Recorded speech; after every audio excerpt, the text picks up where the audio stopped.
Lucas 16:19-31. May isang mayamang laging nakasuot ng mamahaling damit at saganang-sagana sa pagkain araw-araw. May isa namang pulubing nagngangalang Lazaro na tadtad ng sugat sa katawan at nakahiga sa may pintuan ng mayaman sa hangad na matapunan man lamang ng mumong nahuhulog mula sa hapag ng mayaman. At dooy nilalapitan siya ng mga aso at dinidilaan ang kanyang mga sugat.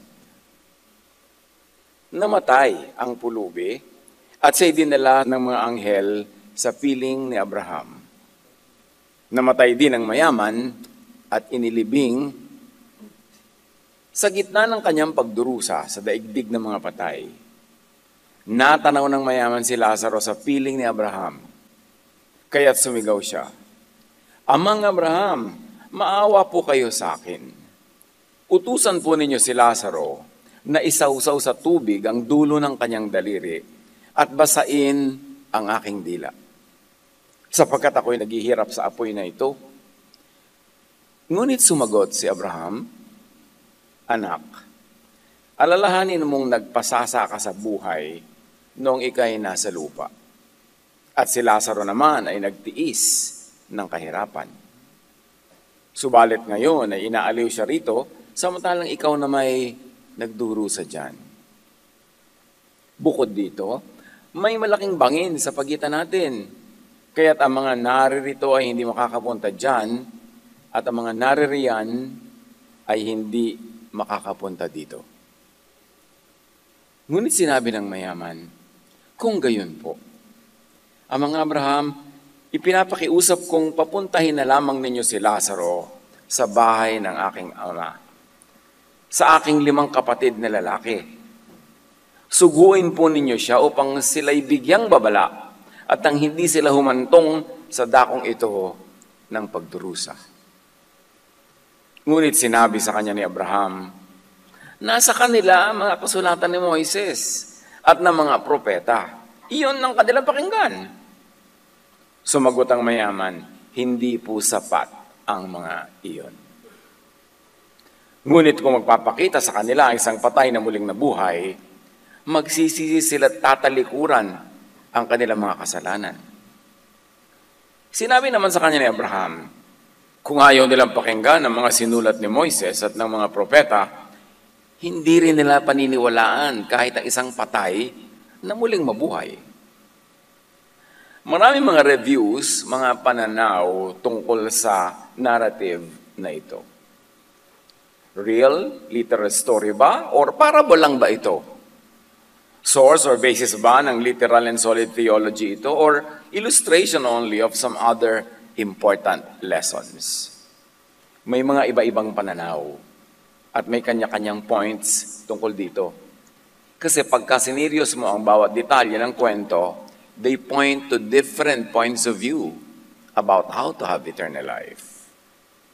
Kaya ang tanong na nagiging bunga ng pag-aaral ng mga ganitong kwento, sa kabilang buhay, as the narrative shows, ang ginhawa ba ay automatically para sa mga mahirap on earth? At ang parusa ay automatically para sa mayaman? Kasi pag hindi mo sinaliksik ang kaduluduluhan at kaila-ilaliman ng kwento, parang gano'n ang surface meaning. Dahil hindi naman ibinigay ang dahilan kung ba't napunta sa kay Abraham yung isa dahil lang siya mahirap at napunta sa pagdurusa yung isa dahil lang siya mayaman. Walang elaboration. So the immediate reaction of an instant reader is to conclude na ang piling ni Abraham ay pangmahirap at ang mayaman ay lahat ay pupunta sa pagdurusa, something that verses elsewhere do not support. Kaya hindi mabuting lumundag agad sa ganitong conclusion as the impression in reading the story gives people. Ang ating pag-aaral, kapuritahan o kayamanan. Ito ba talaga ang contest? Poor versus rich? O may ibang mas malalim na mensahe? Ama namin, salamat po sapagkat kami tinipon mo upang buong katahimikang pag-aralan ang iyong mga salita. Ang mga kwentong ibinahagi ng iyong anak na si Jesus. Bigyan mo kami ng liwanag, ng susi, para mabuksan ang hiwaga nito at tunay kaming makinabang sa laman, sa latik, sa gem ng kwento. Kayo po ang mangaral, kayo po ang mangusap. We seek you, Father, thanking you for wisdom. In the name of Jesus, your Son, our Lord, our Savior, Jesus. Luke 16:19, balikan nating unti-unti at isa-isa. Jesus said, "There was a rich man who always dressed in the finest clothes. He was so rich that he was able to enjoy all the best things every day." Saganang-sagana sa pagkain araw-araw. There's a very strong emphasis on food. At marami sa mga himala ni Jesus ay pagpapakain, marami sa kanyang mga pinuntahang mga okasyon ay kainan, kasi maraming gutom nung panahon na yun. Isang napakalaking pribilehiyo na kumain ka na masarap, lalo't kung araw-araw. Dahil 95% ng kayamanan ng buong bayan ay hawak ng less than 3% of the population. At mga tao are working hard for so little. Masyado ang social inequality, sobra ang mga issues ng kayamanan at kahirapan. Kaya yun ang backdrop ng kwento. What could be wrong with being rich? Kasi pagka agad-agad kang gumawa ng conclusion, parang ang sama-sama naman maging mayaman, pupunta ka pala sa pagdurusa sa kabilang buhay. There is no explicit demonization here of his being wealthy. At wala rin namang mga concrete verses elsewhere that teach us na masamang maging mayaman, na pag mayaman ka, instantly pupunta ka sa Hades or sa world of the dead. Could this element of the narrative only be an added motif and a commentary on the raging issue of the time, which is economic inequity, social injustice, rich man, poor man divide? Kasi kahit sa mga preaching ni Jesus, laging may comparison ng mayaman, ng mahirap. Pero napakaraming mayayaman na naging followers si Jesus. In fact, the supporters of his ministry all the way up to Jerusalem were considerably wealthy ladies, mostly. Could this element of the narrative only be a cry for religion to answer the question? To satisfy and pacify the poor, mitigate social unrest, and not add to the institutionalization of social injustice? Alam niyo, sa New Testament lalo na, at may mga ilan-ilan sa Old Testament, maraming commentary against the economic divide. Maraming katuruan na nag-aangat ng kalagayan ng mga maralita dahil sobrang hirap ang mahirap noon.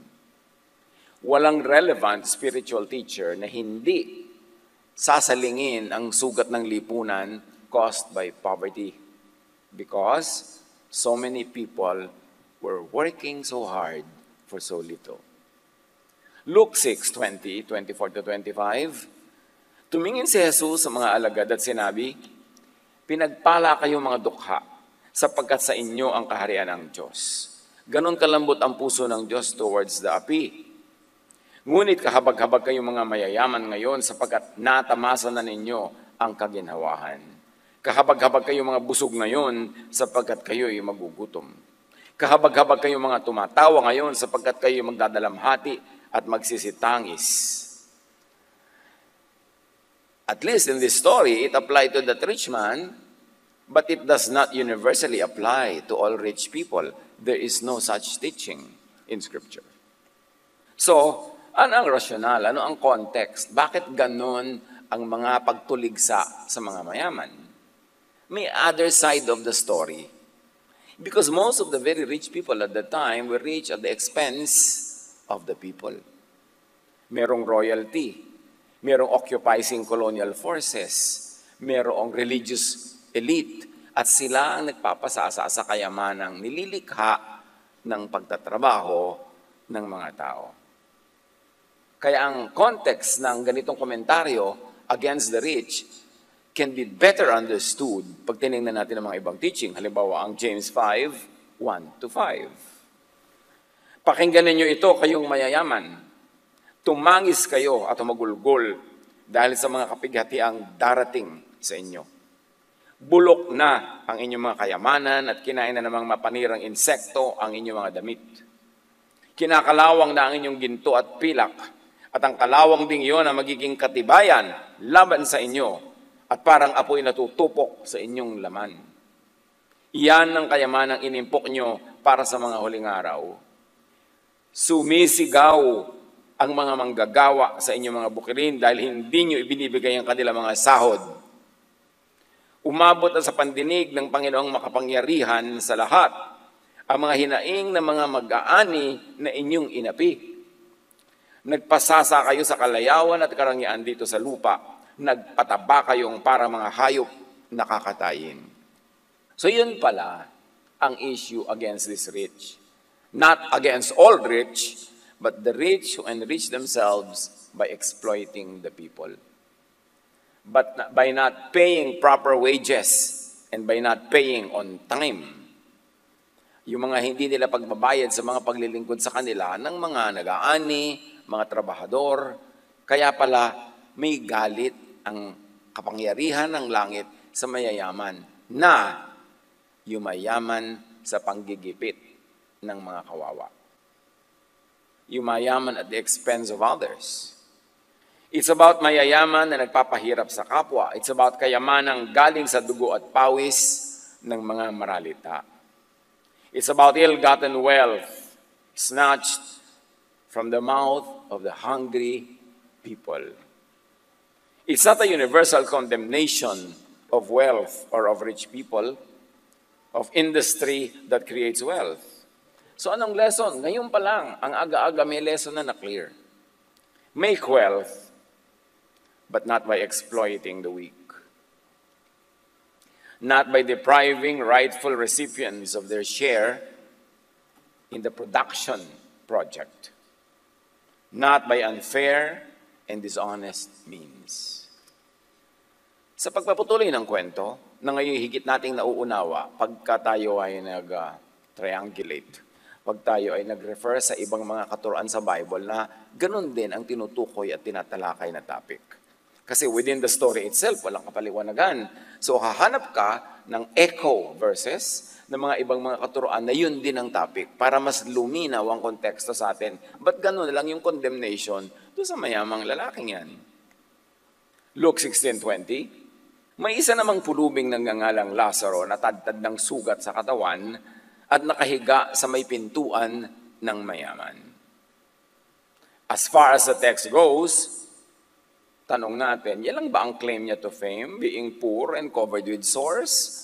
Kasi wala namang iba siyang virtues na tinalakay dito, mga katangian at pagiging godly, kundi yun lang ang kanyang nakalagay sa CV niya. Siya'y mahirap, gutom at tadtad ng sugat. Yun lang ba ang nag-entitle sa kanya na mapasama sa piling ni Abraham? Surely, hindi ganun lang yun.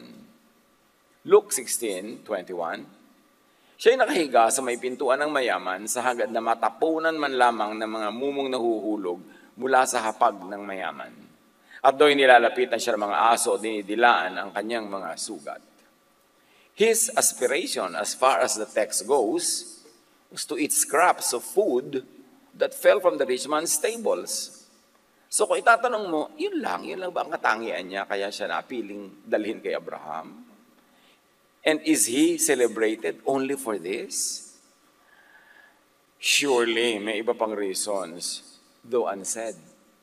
Kaya tayo ay nagtatanong sa ibang verses, sa ibang mga references outside of this story. Yung kanyang pagiging mahirap at ang pinakamataas na niyang layunin ay makalimos ng konting mga mumo could be an explanation for and a critique at the root cause or fruit of his poverty. Is this a social commentary also? Not condemning only the rich, but also those people whose highest aspiration ay mamalimos na lang? These are open questions, worthy of further study.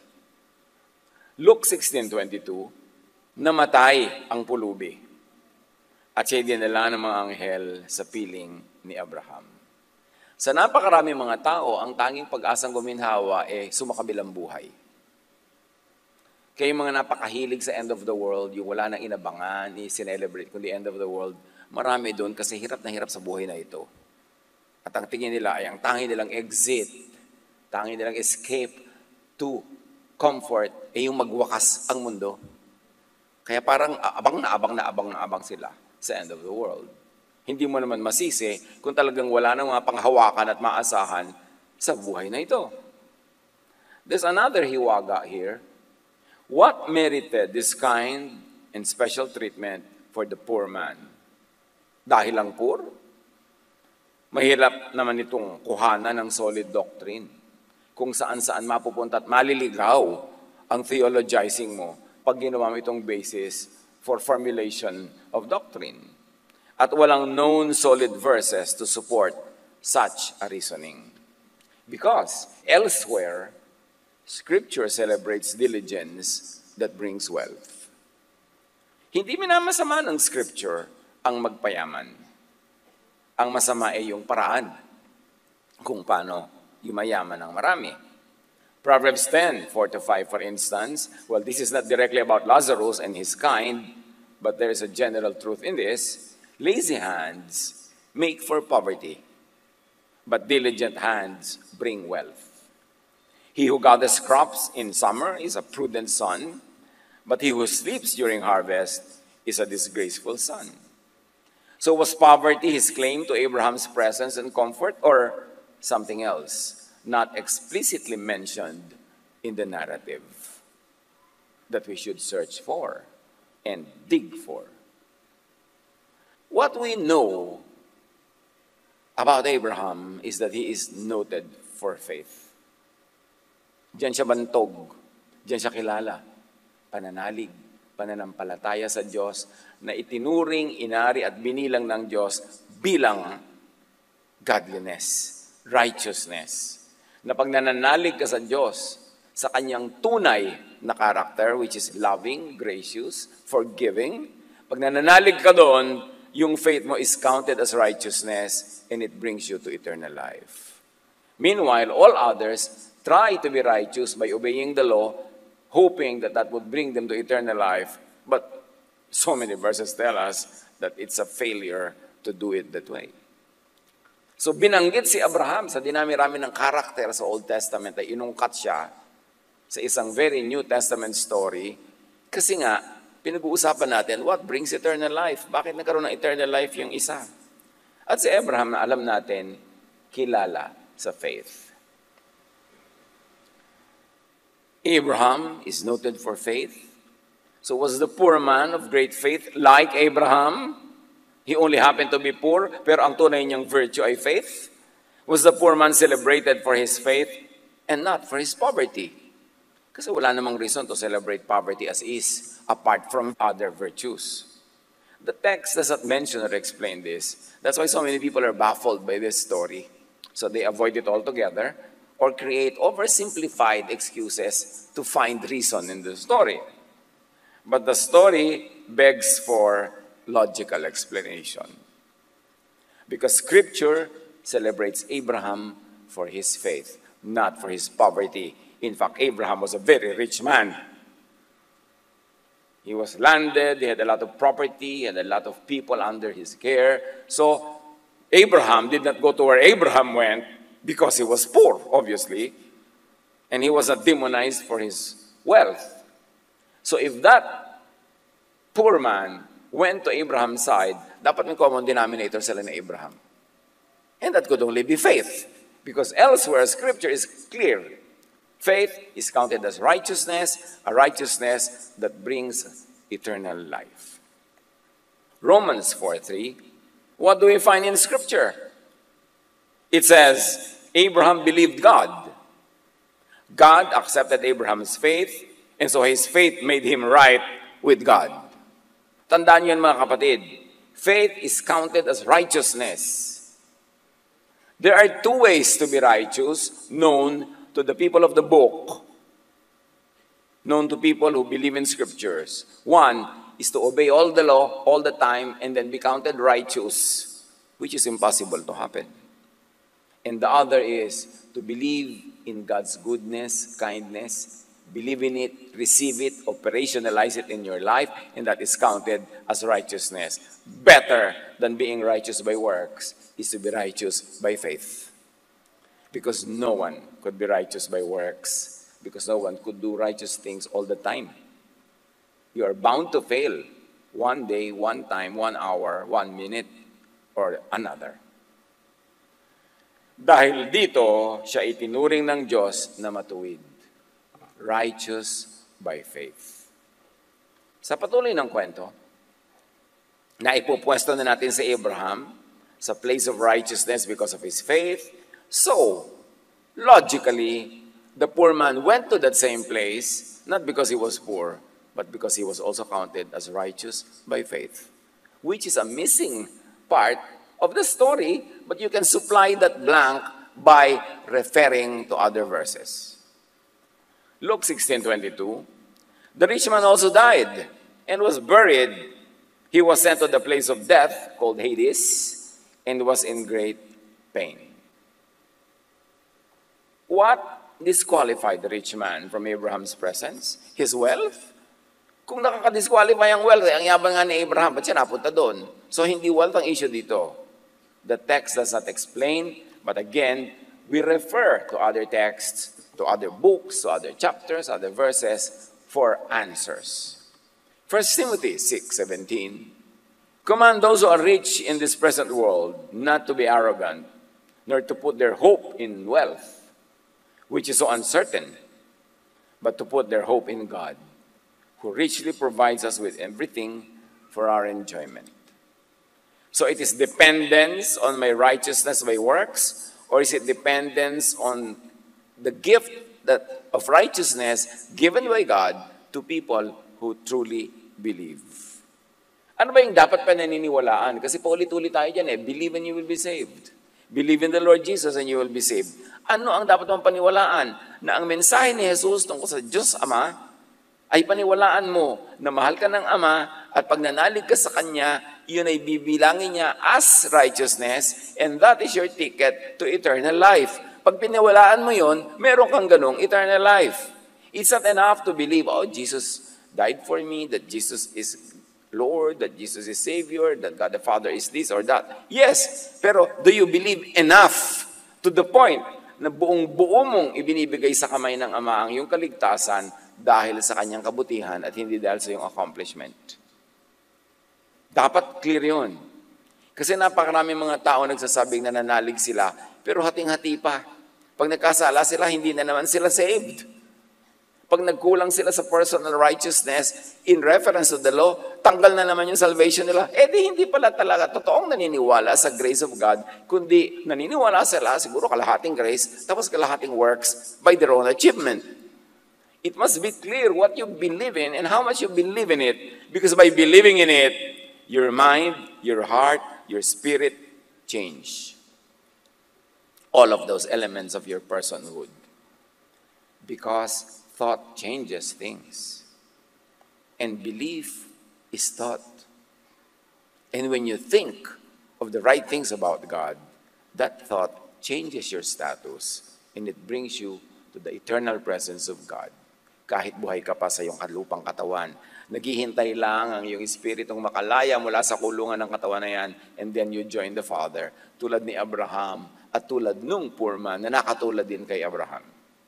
Hindi siya napunta doon dahil kay Abraham. Napunta siya doon dahil may common denominator sila ni Abraham. And Abraham is known for faith, so it must be faith that brought the poor man to the side of Abraham, not his poverty. The issue is not with being wealthy, but with relying on material wealth for safety, especially for spiritual safety. At ito yung kinokondemn ng 1 Timothy 6:17. Huwag kang umasa sa iyong sariling gawa. Huwag kang umasa sa iyong kayamanan. Kasi all throughout the history of religion, maraming paraan para bilhin ang kaligtasan. Dinadaan sa mga donation, dinadaan sa mga sakripisyo, dinadaan sa mga activities, mga ritual. So, pag umasa ka doon, sabi niya, naku, wala kang pag-asa. Kasi hindi yan ang paraan para ka mapunta sa piling ni Abraham. Luke 19:2 and 9, Tungkol na naman ito sa isang mayamang lalaki. A man was there by the name of Zacchaeus. He was a chief tax collector and was wealthy. Jesus said to him, "Today, salvation has come to this house." Why? Because he was rich or because he was poor? No. Because this man too is a son of Abraham. Again, Abraham is mentioned, meaning this man too is a man of faith. Because obviously, Zacchaeus, in spite of his cheating as chief tax collector, still believed in God, believed in God's goodness, and that faith was rekindled by the presence of Jesus. He was reminded about the grace of God and accepted it. Kaya sabi ni Jesus, salvation has come to this house. Not because he is donating his money, not because he is returning the money to those of whom he cheated, no, but because he is a son of Abraham also. He is a son of faith. He is a man of faith. Na-revive lang, nagsiklab yung faith na yun dahil dinalaw siya ni Jesus. Pero nandun na yung faith na yun. At yan ang magandang mangyari sa atin na nag-aaral ng Biblia, lalong-lalo na nag-aaral tungkol sa mga katuruan ni Jesus, na yung faith na nandiyan naman, humina't lumakas lang ay magsiklab to the point that it changes you, it changes your spirit, it changes your heart, it changes your mind, that you are born again to become a member of the family of God. And that happens through faith, through thinking. It is thinking that realizes all the truths that are in that other side of eternity. Kaya sabi ni Jesus, believe and it will happen. Believe and tell this mountain to lift itself into the sea, and it will. Because everything is possible for those who believe. And when you believe in God's grace, God's goodness, God's love, that it is enough to bring you to eternal life, to get you forgiven for all the shortcomings in this life, past, present, and future. If you believe in that, it will become your reality, and you will be saved. Spiritual process yan, which really, technically, is a mental process, an emotional process, a spiritual process. Hindi yan yung literal lang, magdadasal ka lang, ay save na ako. Although, kung taimtim yung dasal mo, di tumalab, pero kung nagdasal ka lang, hindi ganyan, hindi enough yun. Yung umattend ka lang ng retreat, may nangyari sa'yo, may ginawa kang ritual, bigla ka nang nasave. No, there must be a change of mind. Be changed by the renewing of your mind. And even our status with God, our standing in eternity, is changed by thought, by faith. Kaya those who believe, become saved. What must we do to be saved? Ang sagot sa kanila, believe in the Lord Jesus, and you will be saved. Ang logical question, what about Jesus should I believe in? That He is the Son of God. He was sent as the physical embodiment of the Divine Father. That His truth is about the truth of the Father, and the truth is this: God loves you, God is gracious to you, believe that, and you will become a member of God's family. Kaya sabi sa John 1:12, as many as received Him, who believed in His name, He gave the right to become children of God. Belief ang lahat-lahat. Kaya nga kahit yung tinatawag nila na mga panggagamot, may mga experiment, papainumin ng totoong gamot yung isang group at yung isa hindi naman totoong gamot pero iniisip nila gamot totoo yun. Tumatalab din sa kanila. Hindi dahil gamot yung ininom nila, kundi dahil naniwala silang gamot yon. Proven yan ng science. Pag naniniwala ka, tumatalab. Kaya yung mga nagpapagamot, pupunta sa doktor na bilib sila sa doktor na yun, nagbibihis pa lang patungo doon sa klinika, gumaganda na pakiramdam eh. Kasi naniniwala. Pero paano ka gagaling kung yung doktor na pumunta sa ano bang doktor yan, mukhang kalansay? Paano ka gagaling? Hindi ka naniniwala. Mahalagang maniwala. Kaya pati pagkain, kakain ka, pasalamatan mo, masarap ang pagkain ito, blessing ito. Hindi yung pinipintasan mo agad yung pagkain. Paano ka mabubusog? Paano ka magkakagana? It's all about our mentality. So what is your mentality about Jesus? What is your mentality about the Father's grace and love revealed in Jesus? Pag pinagdududahan mo yon, edi hindi tatalab sa'yo. Hindi ka mapupunta doon sa side ni Abraham, the side of faith. Kahit gaano kakayaman o kayaman sa religion, sa religious work, sa religious services, wala ring talab yun. What brought the rich man to burial and to Hades? Instead of transport to Abraham's side, what brought the rich man to great pain? Note, the poor and the rich man were examples of contrasts and extremes. Clue yan to understanding kung bakit siya napunta doon. If Lazarus went to Abraham because of faith, di dapat kabaligtaran yung nangyari doon sa isang tao. Could it be that lack of faith, the opposite, and reasonably not his being wealthy, brought the rich man to Hades? Extreme sila eh, rich and poor. Pero hindi nang dahilan sa napuntahan nila. Yung other extreme, a man of faith and probably a man with lack of faith.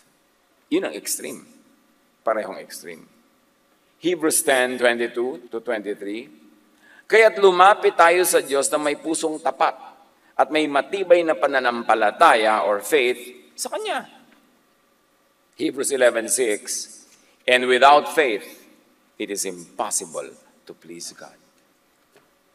So kahit gaano kahirap si Lazarus, hindi niya mapiplease ang God na naghirap po ako, sabihin niyo na ako ng comfort. Hindi yan ang point. May faith ka ba? Kaya siya napunta doon. Although unsaid. Tataka naman nga ako, ba't hindi kasi kinlarify yung part na yun ng kwento? Kailangan po maghukay ng ibang verses para tapunan siya ng liwanag at maintindihan siya. Ephesians 2:8-9. For it is by grace you have been saved, through faith. And this is not from yourselves. It is a gift of God, not by works, so that no one can boast. The way to God, represented by the presence of Abraham, by being at the side of Abraham, is clearly by faith in God, in God's love and grace. Mga kapatid, ikarir natin ang pananalig sa pag-ibig at kabutihan ng Diyos. Yan ang unawain. Yan ang appreciatein. Kasi yan ang magdadala sa iyo sa tabi ni Abraham.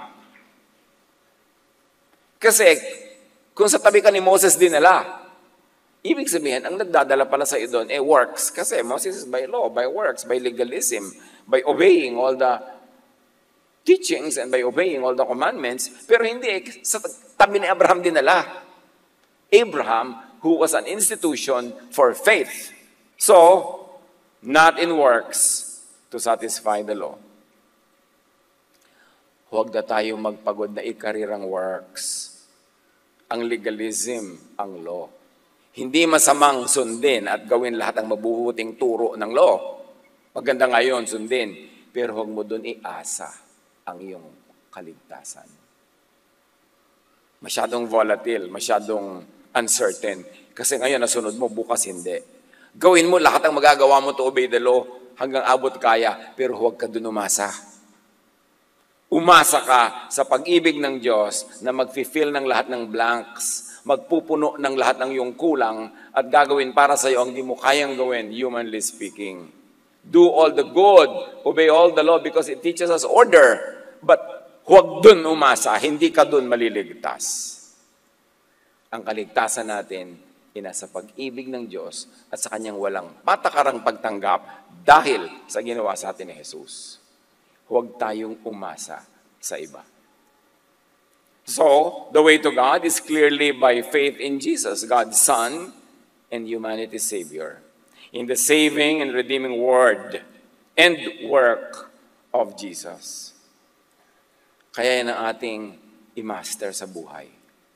Maunawa, ma-operationalize, at ma-share sa iba what faith in God's goodness can do. The way to God is clearly in believing in and accepting Jesus as the Son of God, the image, the voice, and incarnation and personification of the divine, in believing in Jesus as Savior and Lord. That it is His work, not ours, that gives us eternal life. unawain, tanggapin, ipamuhay si Jesus, ipamuhay ang Jesusness. Jesusness is all about just being Jesus, being like Jesus, and doing what Jesus teaches. John 1:12, yet to all who did receive Him, to those who believed in His name, He gave the right to become children of God. Huwag na natin gawing complex ang mga katuruan tungkol sa kaligtasan, tungkol sa buhay na walang hanggan. Ikarir na lang ang John 1:12. To those who did receive Him, to those who believed in His name, He gave the right to become children of God. Now, to receive Jesus is to receive the teachings of Jesus, to understand and believe in the teachings of Jesus, and to live by the promises of the teachings of Jesus, and to have peace because of Jesus. At ano na doon nangyayari? Binibigyan tayo ng karapatang maging anak ng Diyos. Naging miyembro ng pamilya ng Diyos. At kung nandun ka, member ka noon, paano ka magkakaroon ng kamatayan? Meron kang buhay na walang hanggan. Kasi kamag-anak mo ang Diyos. Pamilya mo siya through Jesus. Huwag magpalito sa rich-poor motif ng narrative na ating pinag-aaralan. The heart of the message is being on and going to the side of Abraham, which is the side of faith and grace, which is really what Jesusness is all about. Love, grace. Luke 16:23-24, tuloy ang kwento. Natanaw ng mayaman si Lazaro sa piling ni Abraham, kaya't sumigaw siya, "Amang Abraham, maawa po kayo sa akin. Utusan po ninyo si Lazaro na isausaw sa tubig ang dulo ng kanyang daliri at basain ang aking dila, dahil ako'y naghihirap sa apoy na ito."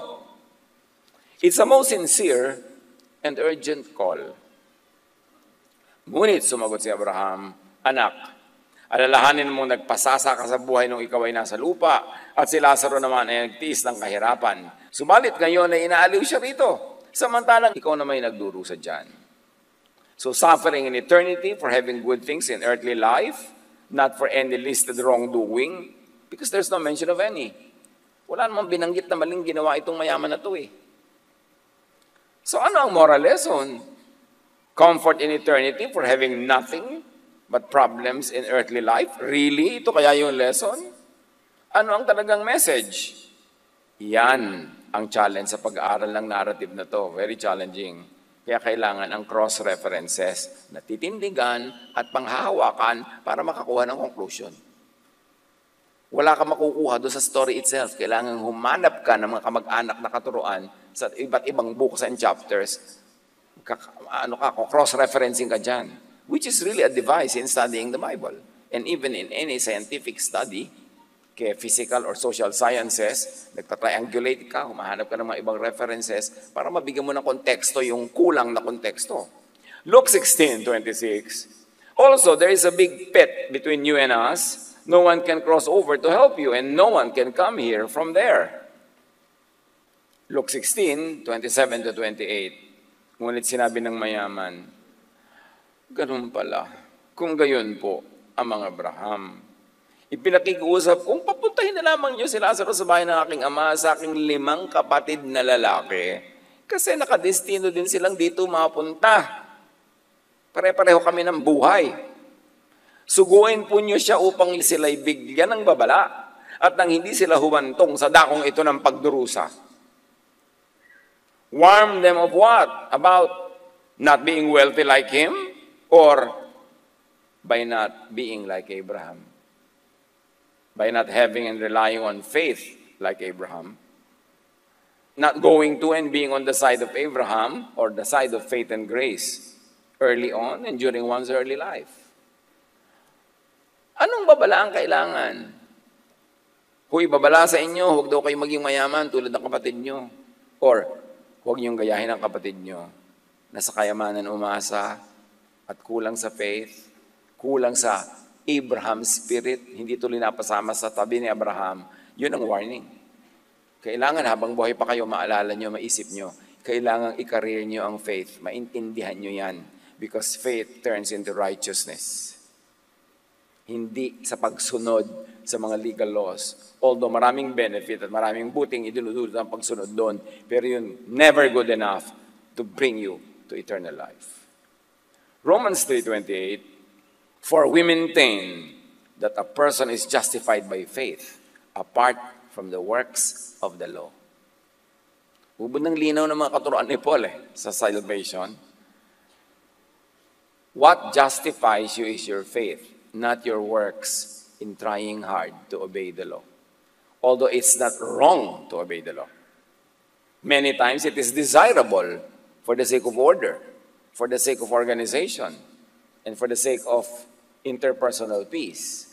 But never rely on it. You will never be justified by works, only by faith. Romans 9:30-32. Ano ngayon ang masasabi natin? Ang mga hentil na hindi nagsikap na maging matuwid sa harapan ng Diyos ay tinuturing na matuwid sa pamamagitan ng pananampalataya. So, kita nyo ito, yung mga Gentiles sa walang law, hindi sila surrendered sa law of Moses. Kino-consider silang just and righteous. Hindi dahil sila nagpailalim sa law o sumunod dyan, kundi dahil nanalig sila sa kabutihan ng Diyos. Mabuti pa sila, hindi sila napagod ng kasusunod sa law, tapos naging righteous by faith. Ngunit ang Israel naman, ito yung contrast, na nagsikap na maging matuwid sa harapan ng Diyos sa pamamagitan ng kautusan, ay nabigo. Bakit? Dahil sinikap nilang kalugdan sila ng Diyos sa pamamagitan ng mga gawa at hindi sa pamamagitan ng pananampalataya. So kung sino yung naghirap buong buhay nila, kinarir nila, generation to generation, na sundin ang mga utos, hindi sila nabilang na righteous because kinalimutan nila yung faith. Meron naman silang Abraham na sa simula pa lang pwede na gawing example. Matuto sila kay Abraham. Hindi si Abraham ang sinusundan nila, yung mga iba nilang prophets, mga iba nilang leaders, na hindi naman faith ang itinuturo, kundi works. Sabi, sayang, napagod sila, pero wala silang napala. Yung mga Gentile naniwala, silang binilang ng mga matuwid. Luke 16:29, but Abraham said, they have the law of Moses and the writings of the prophets to read. Let them learn from that. Sinabi niya ito ironically. Ito kaya totoong payo. Kasi kung talagang hindi nakakabigay ng righteousness ang law at ang pagsunod dito, ba't yun ang ipapayo ni Abraham? Unless it was said ironically. Sabi, nandun naman si Moses. Nandun ang mga propeta. Sabihin mo, sumunod sila sa mga yun. Para sila, huwag mapunta dito. Nasa kanila mga kasulatan ni Moises at ng mga propeta. Yun ang kanilang panaligan. This is exactly the same law of Moses that the rich man, like all other Jews, had learned and lived by in this earthly life, but didn't save him or them. Exactly the same law of Moses that did not bring the rich man to Abraham's side, that brought the rich man to Hades, to his burial, to his suffering. So, napaka-safe isipin na this is an ironic statement, not a real payo. They have Moses. Makinig sila. Bakit nga po ako? Moses at law all my life. I'm a Jew, so I have been steeped in and soaked in and marinated in the law and all the legalism. Pero nandito ako. Sabi, kita mo, declare pala sa'yo na hindi yun na magdadala sa'yo dito sa aking side. Romans 7:10-11. I found that the very commandment that was intended to bring life actually brought death. For sin, seizing the opportunity afforded by the commandment, deceived me, and through the commandment, put me to death. Kaya natin iniisip, ironic yung statement. Hindi talaga literal na dapat mong i-take. Ang utos na dapat sanang magdulot sa akin ng buhay ay siyang nagdulot sa akin ng kamatayan. Sapagkat kinasangkapan ng kasalanan ng utos upang ako'y dayain at sa gayon napatay nga ako ng kasalanan. So definitely, hindi yung law, hindi yung legalism. Luke 16:30, the rich man said, no, Father Abraham, but if someone came to them from the dead, then they would decide to change their lives. Kailangan na mayroong patay na bumalik para sila turuan na dapat pala mapunta sa side ni Abraham, which is the side of faith. Sumagot ang mayaman, hindi po sapat ang mga yon, the law and the prophets. Ngunit kung magpapakita sa kanila ang isang patay na muling nabubuhay, magsisisi sila at tatalikuran ng kanilang mga kasalanan. Sabi ni Abraham, well, they have the law and the prophets. They have Moses and the prophets. At sabi ng mayaman, clearly enlightened by his now present eternal situation, sabi niya, hindi po sapat ang mga yon. Hindi sapat si Moses at ang mga prophets. Hindi sapat ang law and all the legalism. Kaya, please lang po, bigyan niyo ng visual aid. Somebody from the dead coming back, like Lazarus, will help them realize. Here's a glaring clue as to what brought the rich man to Hades and the grave. Sin caused by the law and by the commandment. Sin caused by the inability to obey the law and the commandment. Sin caused by relying on the law, on the commandment, and not on faith in God's grace. In other words, not being like Abraham, who by faith relied on God's grace.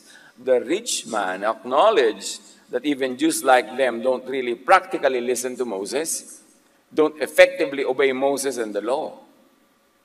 At sabi niya, if someone like Lazarus, who now knew what worked, and that's faith, would bring them to Abraham's side of faith. Sabi niya, ipadala niyo naman si Lazaro. If only someone like Lazarus who knew what work would prevent them from going to Hades, from suffering, would come from the dead, they would decide to change their lives. Napakaganda ng usapang namagitan eh. Kaya ito ba ay literal na nangyaring usapan o ito ay symbolic of what all usapans should actually contain? Matthew 17:5, while he was still speaking, a bright cloud covered them, and a voice from the cloud said, "This is my son, whom I love, with whom I am well pleased, listen to him." Nandun si Moses, nandun si Elijah, representing the law and the prophets, at nandun si Jesus. At sabi ng Ama, ito ang aking anak si Jesus. Sa kanya kayo makinig. Andyan yung law, si Moses, andyan yung prophets, pero kay Jesus kayo makinig kasi siya ang aking anak. At ang dapat yung pakinggan sa kanya, ang message ko, love and grace. Yan ang pairalin sa inyong buhay. Napakagandang mensahe yun ng Transfiguration. Now, Luke 16:31, but Abraham said to him, if your brothers won't listen to Moses and the prophets, they won't listen to someone who comes back from the dead. Moses na nga, prophet na nga, totoong-totoo sa buhay niyo for generation to generation. Kung hindi niyo yung papakinggan, hindi niyo rin papakinggan kahit meron pang bumalik mula sa kabilang buhay. Why? Because those who don't listen just won't listen to anyone or to anything because they just don't want to listen. Hindi rason, hindi karunungan ang point. Ang point is, willing ka bang makinig? Hebrews 5:11, about this we have much to say, and it is hard to explain since you have become dull of hearing. Mahirap pagpaliwanagan ang ayaw makinig. Mahirap gisingin ang gising. So kahit sino pa magsalita, hindi na makikinig kasi ugali na nila na hindi makinig. So ano ang tunay na tunggalian sa kwentong ito, mga kapatid? Ano ang mas bagay na title? Kapuritahan versus kayamanan or personal faith versus national, racial, religious identity? Yung ba talaga ang nagbibigay ng buhay na walang hanggan? Matthew 3:9, at huwag niyong akalain na makakaiwas kayo sa parusa ng Diyos dahil sinasabi niyong ama ninyo si Abraham. Sinasabi ko sa inyo, hindi yan nadadaan sa lahi or race or nation, na kahit sa mga batong ito ay makakalikha ang Diyos sa mga anak ni Abraham. Huwag niyong gawing claim to fame na kayo ay Jew, na kayo ay Israelite. Kahit bato, pwedeng gawin ng Diyos na Jew. Hindi yan ang point. So ano ang tunay na tatanggilan sa kwento? Grace versus the law? Maaari. Romans 6:14, for sin shall no longer be your master because you are not under the law, but under grace. Galatians 5:4, kayong nagsisikap na maging matuwid sa pamamagitan ng pagtupad sa kautusan, inihiwalay ninyo ang inyong sarili kay Kristo at napalayo kayo sa kagandahang loob ng Diyos. Sa pagpipilit nyo ng law, sa pagpipilit nyo ng personal righteousness, inilalayo nyo ang sarili ninyo sa grasya ng Diyos na libreng ibinibigay dahil pinipilit ninyong i-earn through your good works. Galatians 3:11-14, malinaw na walang taong pinapawalang sala sa paningin ng Diyos sa pamamagitan ng kautusan, sapagkat sinabi ng kasulatan, ang itinuturing ng Diyos sa matuwid sa pamamagitan ng pananampalataya ay mabubuhay. Manalig sa love and grace. It's very central to true and meaningful Christianity. Huwag baliwalain, huwag laitin ang love and grace dahil doon nakasalalay ang lahat-lahat. Ang kautusan ay hindi nakabatay sa pananampalataya sapagkat sinasabi ng kasulatan, ang tumutupad sa lahat ng itinakda ng kautusan ay mabubuhay sa pamamagitan ng mga ito. Can you imagine, baligtad? Sinasabi, ang naniniwala sa kabutihan ng loob ng Diyos ay mabubuhay. Tapos sinasabi ng kanilang scripture, ang tumutupad sa commandments of the law ay magkakaroon ng buhay na walang hanggan. Paano mo matutupad lahat yan? Can you obey all that all the time, all your life? You're bound to fail. Tinubos tayo ni Kristo mula sa sumpa ng kautusan. Pero man tawag sa kautusan, sumpa. Tapos yung iba yun ay pinipilit. Unachievable naman. So ano ang tunay na tunggalian sa kwento? Love versus judgment. 1 Peter 4:8, above all, love each other deeply because love covers over a multitude of sins. Tayo mga magulang, di ba, pag kami anak tayo na nagkakamali, lagi tayo may justification. Pagka anak ng iba, yung bumabagsak sa school, anong tawag doon? Starts with letter B. Pero pag anak nyo yung bumabagsak, slow learner. Pag anak ng iba, yung kung ano-ano yung sakit sa balat, galis, buning baligtad, hadhad. Pero pagka sakit ng anak mo, allergy. Kasi iba pag anak mo nahahanapan mo ng rason. Pag mga katulong nakabasag ng baso, pabaya. Pero pag anak mo, hindi kasi niya nakita. Kung anak ka ng Diyos, anong justification ng Diyos ang mai-enjoy mo? To those who believed, they received Him. To those who believed in His name, Jesus, He gave the right to become children of God. So when it is God who justifies, who will condemn? When it is God Himself who gives the excuse for you, who will make you sinful? You are saved by grace through faith. Ikarir yan. Because that's what the life of Jesus is all about. That's what His message is all about. 1 Peter 4:8, love covers over a multitude of sins. And God is love. Jesus is love. Kaya di ba, love na lang. Because dahil sa love, doon lang tayo ma-justify. Not because of our achievements. 1 John 4:18, there is no fear in love. But perfect love drives out fear because fear has to do with punishment. Pag takot na takot ka pa sa punishment, takot na takot ka pa sa kamatayan, takot na takot ka pa sa kaparusahan, hindi mo pa nauunawa ang love of God. Madaling malaman. Talaga bang naniniwala ka na sa kabutihan at kabaitan ng Diyos? Dapat less and less. In fact, dapat maubos na yung fear of death. Because to live is Christ, and to die is gain. Yung fear is because of fear of punishment. At pag nalubos mong na-internalize yung love and grace of God, nawawala ang fear of punishment. Kaya sabi, oh death, where is your sting? Wala na ang iyong kamandag kasi hindi na ako natatakot na maparusahan kasi naniniwala ako sa pag-ibig ng Diyos.